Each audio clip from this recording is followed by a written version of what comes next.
Well, the presidential race still looks razor thin in the swing states. A Fox News poll showing that Kamala Harris leads Donald Trump by 3 points in Georgia.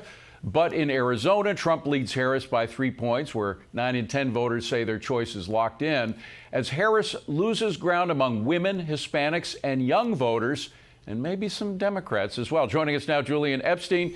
Julian has 15 years of Capitol Hill experience, including service as the former chief counsel for House Judiciary during the Clinton impeachment. I think that's when we last spoke, Julian, about 25 years ago.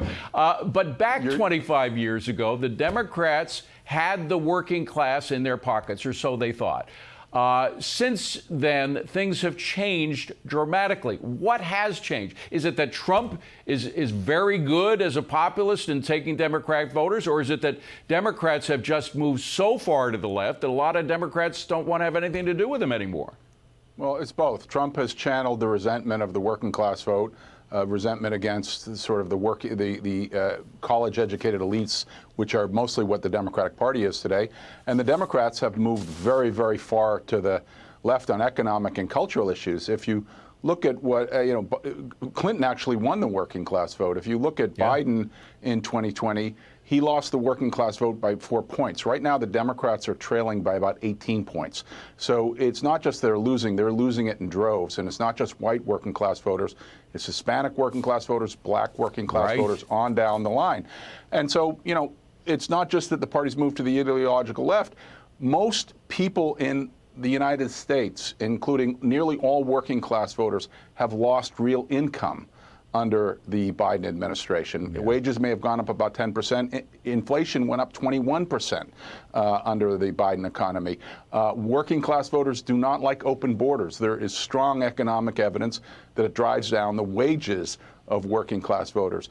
Working class voters don't like the cultural left positions. When you talk about biological men playing women's sports, the numbers are huge on this. Or whether taxpayers should fund transgender surgeries for migrants. I mean, the numbers on that are sort of off the charts. If you even look at the energy issue, I mean, working class voters want an all of the above strategy rather than let's kill fossils the way Biden promised to do at the beginning of his administration. They're very, very opposed to that. Well, Julian, you mentioned Bill Clinton, and of course, he was a pragmatist. Some would say an opportunist. Some would say that he just had common sense politically. When his administration moved very far to the left the first 2 years, they lost terribly in a midterm election. Right after that, he moderated tremendously. He worked with Newt Gingrich in Congress. They got a welfare program that made it more commonsensical. He lowered the capital gains tax. He did a lot of things to move to the center.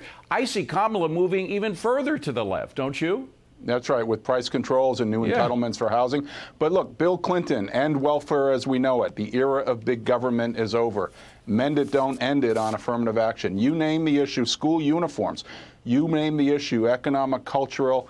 On foreign affairs, he was a very aggressive advocate of Israel, which Biden has sort of been waffling on.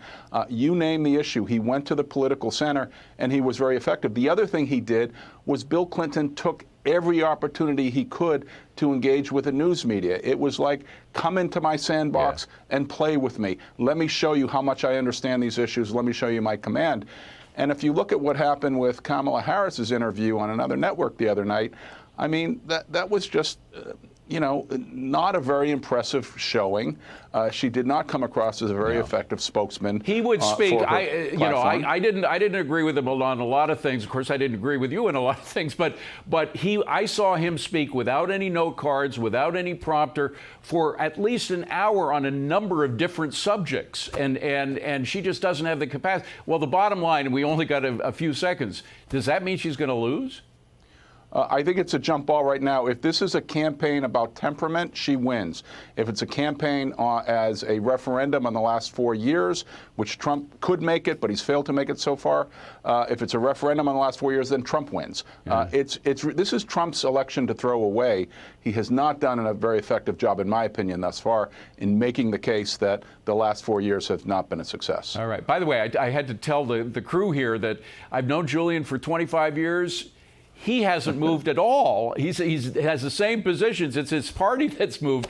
He's stayed the same, at least in terms of your ideology? Quickly, go ahead. People ask me that question all the time. Have I become more conservative? I haven't. I'm exactly where I've always been. The Democratic Party has moved very, very far to the ideological left. And that's why all of the polling shows that its positions are not popular with voters. By the way, you're joined by Doug Schoen, Mark Penn, and a lot of other Democrats as well. Good to see you, Julian. We got to leave it at that. Have a great weekend.